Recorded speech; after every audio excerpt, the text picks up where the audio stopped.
ಇವತ್ತು ಸೀಟ್ ಸಿಗಲಿಲ್ಲ ಅಂತ ನಿಂತ್ಕೊಂಡೇ ಬಂದ್ವಿ. ಹಾಗೆ ಅಸ್ಸಲಾಂ ವಲೈಕುಮ್, ನಾನು ಶನಮೇದಿ. ಇವತ್ತು ಹಿರೂರಿಗೆ ಹೋಗಬೇಕಾಗಿತ್ತು. ಹಿರೂರಿನಾಗೆ ಬ್ರೈಡಲ್ ಆರ್ಡ್ರ್ ಇತ್ತು. ಅದಕ್ಕೆ ಬಸ್ಸಿಗೆ ಇಡ್ಲಿ ಕಟ್ಟಿಸ್ಕೊಂಡು ತಿಂಡಿ ಮಾಡಿಕೊಂಡು ಹೋಗ್ತಾ ಇದ್ವಿ. ಅಲ್ಲಿ ಲೊಕೇಶನ್ಗೆ ಹೋಗಿದ್ವಿ. ಅಲ್ಲಿ ರಂಗೋಲಿ ಹಾಕ್ತಾಯಿದ್ರು, ಚೆನ್ನಾಗಿ ಹಾಕ್ತಾಯಿದ್ರು. ನೋಡ್ಕೊತ ಒಳಗೆ ಹೋಗಿದ್ವಿ. ಅಲ್ಲಿ ಹೋಗ್ತಾ ಇದ್ವಿ. ಚೆನ್ನಾಗಿ ಅವರು ಒಳಗೇನೂ ಚೆನ್ನಾಗಿ ಡೆಕೋರೇಷನ್ ಮಾಡಿದರು. ಮಕ್ಕಳೆಲ್ಲ ಇದ್ದರು.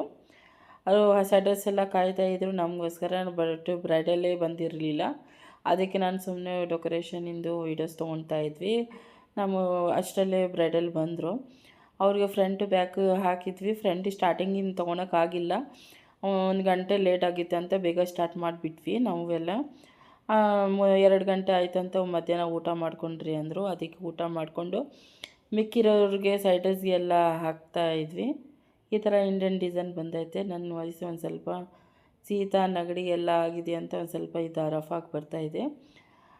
ಮತ್ತು ಅಲ್ಲಿಂದ ಮುಗಿಸಿ ಎಲ್ಲ ಹೊರಟಿದ್ವಿ. ಬಸ್ಸಿಗೆ ಕಾಯ್ತಾ ಎಳೀರು ಕುಡಿತಾ ಇದ್ವಿ. ಎಷ್ಟೊಂದು ಬಸ್ ಬಂತು ಅಂದರೆ ಫುಲ್ ರಶ್ ಇತ್ತು. ಅದಕ್ಕೆ ಲಾಸ್ಟ್ ಬಸ್ಸಿಗೆ ಟೈಮ್ ಆಗುತ್ತೆ ಅಂತ ನಿಂತ್ಕೊಂಡೆ ಹೋಗೋಣ ಅಂತ ನಾವು ನಿಂತ್ಕೊಂಡು ಹೊರಟಿದ್ವಿ. ಒಂದು ಮೆಹಂದಿ ಆರ್ಟಿಸ್ಟಿಂದು ಎಷ್ಟು ಕಷ್ಟ ಆಗುತ್ತೆ. ಎಲ್ಲ ಬೆಳಗ್ಗೆ 9 ಗಂಟೆಗೆ ಹೋಗಿರೋದು, ರಾತ್ರಿ 7 ಗಂಟೆ ಆಗುತ್ತೆ.